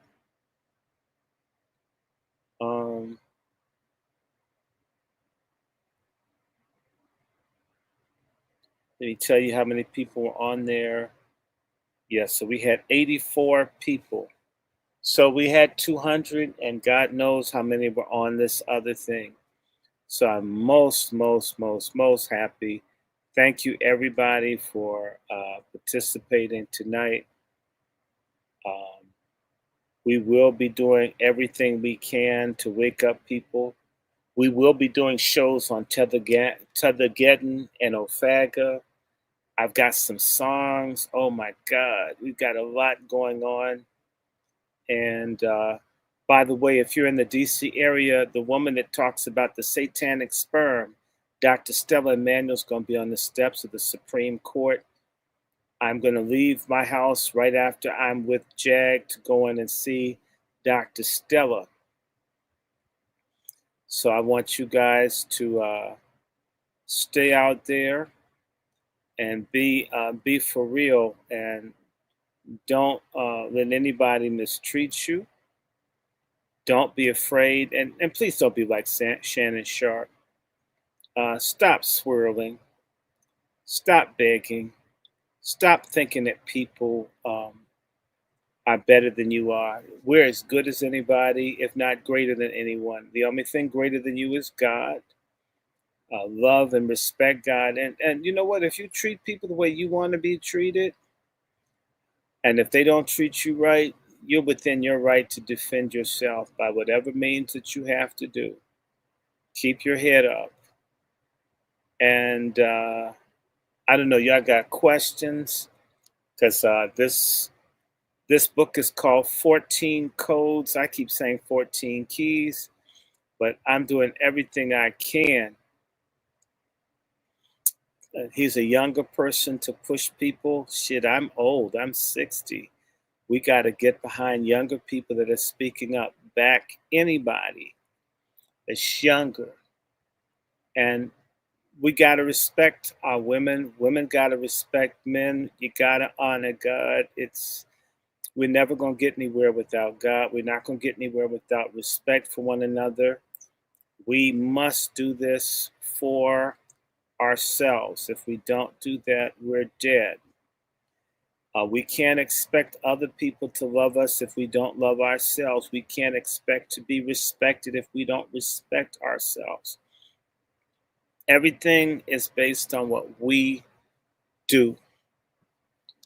I didn't do salt today. My air conditioning is off. It crashed. It's been hot. The only good news I have is that I was able to harvest my damn peaches. I got about 25 pounds of peaches. And so I was like happy as hell about that. Happy as hell with all my peaches off my tree. Some of them were sweet. I want everybody to do whatever you can to just grow, to learn, encourage other people. I'm going to shut this down because it's after 12, and I'm just very happy for the 100 or so odd people that saw this. So I'm going to check out now. I'll see y'all. Much love to you, MFM. And yes, I kept it raw, but you know what? I'm against the ills of society. If I have to use bio language to communicate what people are doing, don't take it that I support it. All right. Blessings and good night.